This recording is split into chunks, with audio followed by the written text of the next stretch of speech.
Hello everyone, welcome back to science in minute. तो चलिए हमारे आज के सेशन को स्टार्ट करते हैं, जिसमें हम class 9 chapter 1 matter in our surroundings का पार्ट 3 देखने वाले हैं। आज हम टॉपिक पढ़ेंगे evaporation, latent heat of fusion and latent heat of vaporisation. And एक अच्छी बात कि हम इसी पार्ट 3 के साथ हमारे चैप्टर को कंप्लीट कर देंगे। तो अगर आपने हमारे पहले 2 पार्ट्स नहीं देखे हैं तो चैनल पे जाके जल्दी से देख लीजिएगा। तो चलिए वीडियो को स्टार्ट करते हैं। सबसे पहले हम जानेंगे इवापोरेशन क्या होता है। What is evaporation? Evaporation is the process. ये क्या है? ये एक प्रोसेस है, एक प्रक्रिया है इन विच जिसके अंदर लिक्विड चेंजेस इनटू वेपर, यानी कि जिसमें लिक्विड क्या होते हैं, चेंज हो जाते हैं किसमें, गैस के अंदर।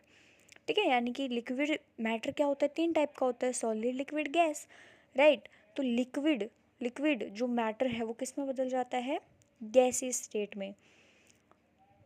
फ्रॉम इट सरफेस से बदलना स्टार्ट करता है एट एनी टेम्परेचर, किसी भी टेम्परेचर पे, बिलो इट्स बॉइलिंग पॉइंट। और उसका जो बॉइलिंग पॉइंट होता है, जैसे हमें पता है सब बच्चों को कि भाई वाटर का बॉइलिंग पॉइंट क्या होता है, 100 डिग्री सेल्सियस, है ना। 100 डिग्री सेल्सियस पे ही पानी उबलना स्टार्ट करता है एंड वो गैसियस फॉर्म में जाने लगता है।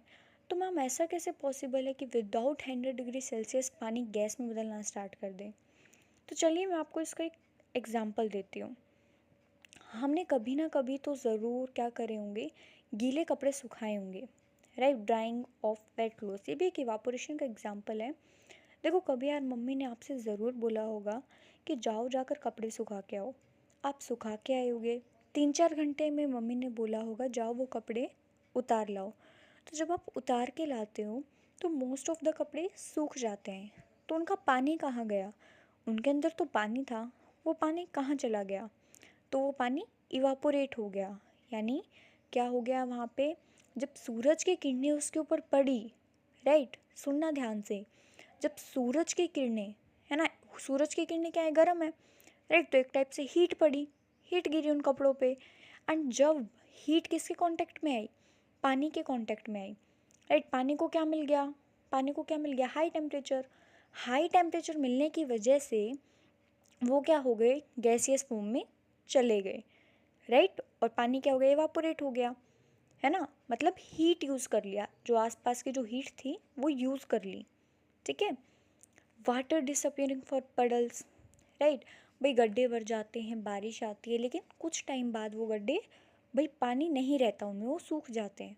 कहाँ जाते हैं, इवापोरेट हो जाता है, पानी उड़ जाता है, right. Sweat drying from our skin, है ना। कई बार हम मान लो हमारे बहुत पसीने आए हुए हैं, है ना। स्कूल में तो काफ़ी आते हैं गर्मियों में यार, एक स्कूल वाले 2 पंखे लगा के देते हैं टोटली, है ना। उसमें भी लाइट चल जाती है जब पंखे बंद, मर गए, है ना।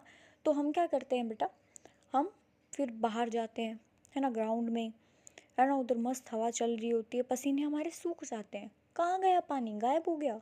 गायब नहीं हुआ, इवापोरेट हो गया, राइट। जब उसके ऊपर क्या हुई, हवा लगी, है ना, हवा लगी, हवा में क्या है, ह्यूमिडिटी है, ह्यूमिडिटी में हीट है ना। तो हीट लगी, हीट के कारण क्या हो गया, पानी इवापोरेट हो गया, ठीक है।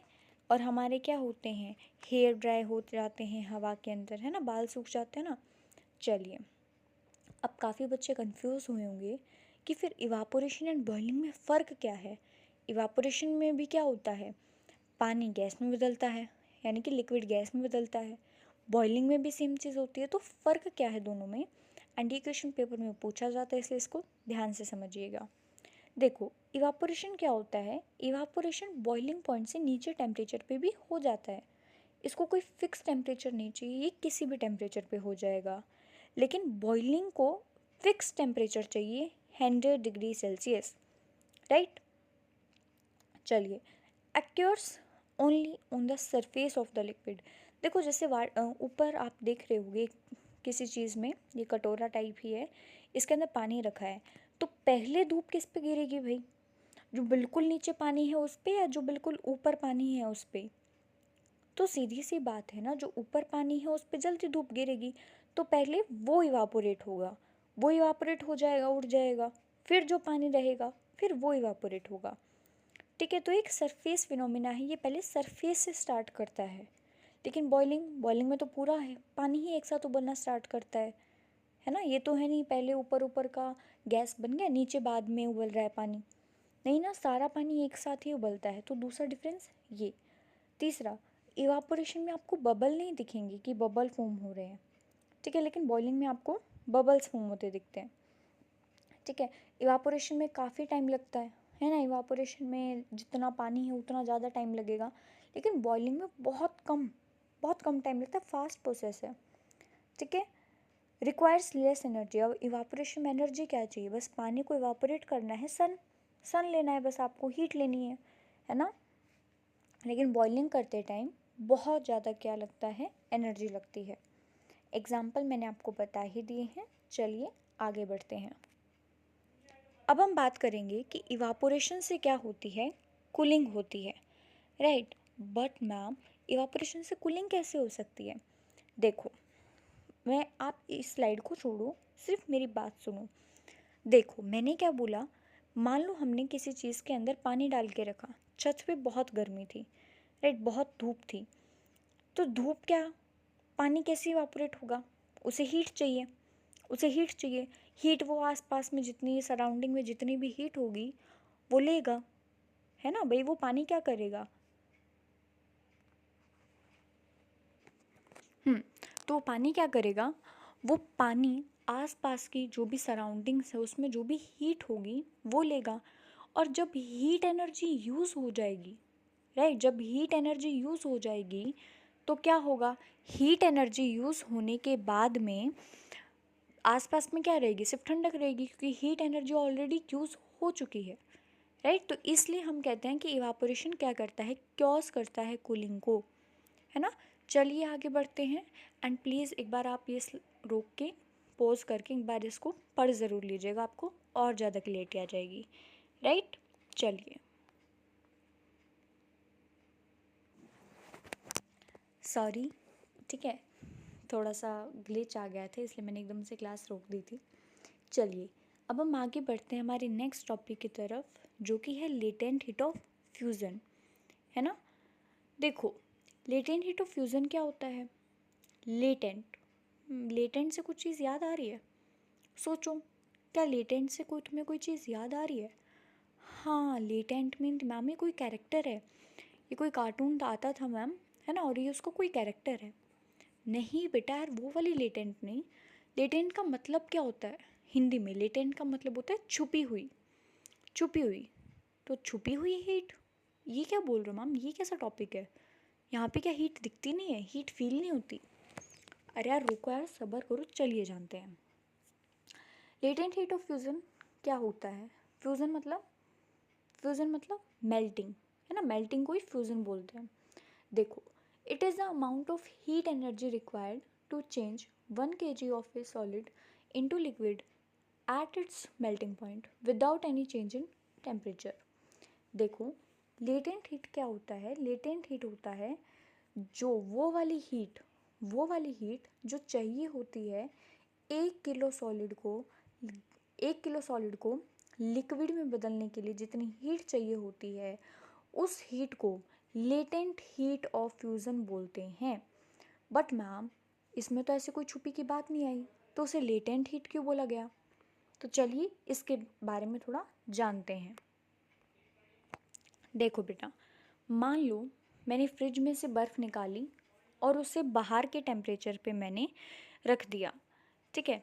रखने के बाद में मैंने उसका टेम्परेचर चेक किया, तो लेट्स सपोज उसका टेम्परेचर 0 डिग्री सेल्सियस था, ठीक है। फिर मैंने कुछ टाइम वेट किया, है ना। 30 मिनट्स बाद मैंने जब उसको चेक किया तो उसका टेम्परेचर मान लो 10 डिग्री सेल्सियस था, राइट, उसका टेम्परेचर 10 डिग्री सेल्सियस था, ठीक है। एंड जब 10 डिग्री सेल्सियस था तो थोड़ा सा पानी भी बन चुका था आइस का, ठीक है। फिर मैंने 2 घंटे बाद चेक किया तो भी उसका टेम्परेचर 10 डिग्री सेल्सियस था, और अब भी थोड़ा सा बर्फ़ बची थी और थोड़ा सा पानी बन गया था, राइट। फिर मैंने थोड़ी देर बाद चेक किया, है ना, तो भी उसका टेम्परेचर 10 डिग्री सेल्सियस था और क्या है, थोड़ी सी बर्फ़ बची थी और बाकी सारा पानी बन गया था। बट मैम, जब उसे हीट मिल रही है तो उसका टेम्परेचर 10 डिग्री ही क्यों है? उसका टेम्परेचर बढ़ क्यों नहीं रहा? इसीलिए इसीलिए बेटा ये लेटेंट हीट है, क्योंकि ये हीट ऐसी है जो टेम्परेचर चेंज नहीं कर रही, चेंज इन टेम्परेचर नहीं हो रहा। मतलब ये कि जब तक वो पूरी आइस पानी में नहीं बदल जाती तब तक टेम्परेचर चेंज नहीं होगा। क्यों नहीं होगा? भाई हीट तो यूज़ कर रहे हैं ना, हीट को तो यूज़ कर रही है बर्फ़ पिघलने के लिए। और जब हीट ही यूज़ हो जा रही है तो हीट टेम्परेचर को कैसे कैसे इंक्रीज़ करेगी ना, क्योंकि हीट तो यूज़ हो गई सॉलिड को लिक्विड में बदलने के लिए। तो समझ रहे हो आपकी हीट एनर्जी कहाँ गई? वो यूज़ हो गई आइस ने यूज़ कर लिया, इसलिए टेम्परेचर में चेंज नहीं आया। ठीक है, आप प्लीज़ इस एक्सप्लेनेशन को पढ़ लीजिएगा ताकि आपको थोड़ा और याद आ जाए। ठीक है, कुछ रियल लाइफ एग्जांपल्स भी आप पढ़ लीजिएगा, है ना, आपको थोड़ा सा क्लियरिटी मिल जाएगी। और तो क्या है, चलिए की पॉइंट्स देखेंगे। अक्योर्स एट कांस्टेंट टेम्परेचर, है ना, एक ही टेम्परेचर रहता है, बार बार बदलता नहीं है, एक ही टेम्परेचर रहता है ना, बस एक बार चेंजमेंट आएगी, फिर जब तक पूरा पानी नहीं बन जाएगा तब तक वही टेम्परेचर रहेगा। ठीक है, हीट क्या होती है, एब्जॉर्ब हो जाती है, किससे? भाई हीट एब्जॉर्ब हो जाती है इसलिए टेम्परेचर में चेंज नहीं आता, है ना। एनर्जी यूज़ हो जाती है चेंज करने के लिए स्टेट को, इसलिए टेम्परेचर क्या है, बदलता नहीं है। इसकी यूनिट क्या होती है लेटेंट हीट ऑफ फ्यूजन की? जॉल। ठीक है, जॉल पर किलोग्राम। ठीक है, किलो जॉल पर किलोग्राम। ठीक है, ये जो 4 वाटर और ये सब लिखा है ना, प्लीज़ इसे स्किप कर देना, एक्चुअली पीपीटी में गलती से जुड़ गया, बट ये 9th क्लास में नहीं है और आपको समझ नहीं आएगा इसे। चलिए अब हम आगे बढ़ते हैं। अब जैसे हमने लेटेंट हीट ऑफ फ्यूज़न देखा, उसी टाइप से हम लेटेंट हीट ऑफ वेपराइजेशन देखेंगे। इसमें भी सेम वही चीज़ है। इसको मैं थोड़ा जल्दी ख़त्म करूँगी, नहीं तो आप बोलोगे इतनी बड़ी क्लास हम नहीं ले रहे हैं। देखो, what is latent heat of vaporisation? Same वही टॉपिक, बस इसमें क्या होता है, वेपराइजेशन मतलब जब लिक्विड गैस में जाता है। तो बस भाई जितनी भी हीट एनर्जी 1 किलो लिक्विड को गैस में बदलने के लिए चाहिए होती है, उसे हम क्या बोलते हैं, लेटेंट हीट ऑफ वेपराइजेशन, है ना। भाई पानी को मैंने बॉईल करना रख दिया, है ना, वो बॉईल होना स्टार्ट हुआ, मैंने उसका टेम्परेचर देखा, उसका टेम्परेचर कुछ 110 डिग्री सेल्सियस था, राइट। जब तक वो पानी पूरा उड़ नहीं गया तब तक उसका टेम्परेचर 110 ही रहा। तो क्यों नहीं हुआ चेंज टेम्परेचर? हम जान चुके हैं, क्योंकि हीट एनर्जी यूज़ हो रही है, लिक्विड्स, है ना, लिक्विड्स यूज़ कर रहे हैं हीट एनर्जी को, इसलिए क्या नहीं हुआ, टेम्परेचर में चेंज नहीं आया। की पॉइंट्स देखेंगे, जो कांस्टेंट टेम्परेचर रहेगा, है ना, कांस्टेंट टेम्परेचर रहेगा और हीट एनर्जी यूज़ हो रही है, हीट एनर्जी एब्जॉर्ब हो रही है, इसलिए टेम्परेचर में चेंज नहीं आ रहा। ठीक है, और होता क्या है, देखो जब भी हम हीट देते हैं तो हीट देने से हाई टेम्परेचर, फर्स्ट क्लास में पढ़ा था, याद करो, high temperature high kinetic energy, particles के बीच का डिस्टेंस भी बढ़ जाएगा, इसलिए वो लिक्विड से गैस में आ जाएंगे, एंड ऐसे ही वो सॉलिड से लिक्विड में चले जाएंगे। चलिए यहीं पे क्लास ख़त्म होती है, हमारा चैप्टर भी कंप्लीट होता है। एक मैं इंपॉर्टेंट अपडेट देना चाहूँगी। देखो वैसे तो हमने भाई चैप्टर कंप्लीट कर लिया है ना, 3 पार्ट्स में हमने चैप्टर को कंप्लीट कर लिया है, बट एक और इस चैप्टर से रिलेटेड हम कर रहे हैं, प्लान सोच रहे हैं कि हम पार्ट 4 और करेंगे, जिसके अंदर मैं 1 शॉट कराऊँगी, चैप्टर एकदम कंप्लीट रिवाइज कराएंगे एक वीडियो में। और एनसीईआरटी के अंदर इतने क्वेश्चन है, कितने क्वेश्चन आप प्रिपेयर करोगे, है ना, तो कुछ बहुत इम्पॉर्टेंट क्वेश्चन, है ना, जो इसमें वेरी हाई चांसेस हैं एग्ज़ाम में आने के, उनको हम डिस्कस करने वाले हैं। सारे नहीं कर पाएंगे, कुछ 5-6 जो इम्पॉर्टेंट हैं वो डिस्कस करेंगे और 1 शॉट करेंगे चैप्टर का पार्ट 4 में, है ना। और प्लीज़ देखना मत भूलना, है ना, चैप्टर को, क्योंकि बहुत इंपॉर्टेंट क्लास है यार, है ना, क्वेश्चन ही नहीं करेंगे तो चैप्टर ही क्या पढ़ा, है ना। तो देखना मत भूलना, संडे को आएगी 7 PM, है ना, इसलिए सब्सक्राइब कर लो यार चैनल को ताकि आप देख सको, है ना। Thank you for watching and please support करो यार हमें, है ना, एंड प्लीज़ सब्सक्राइब करो हमारे चैनल को for notification Bye bye. See you in the next class video.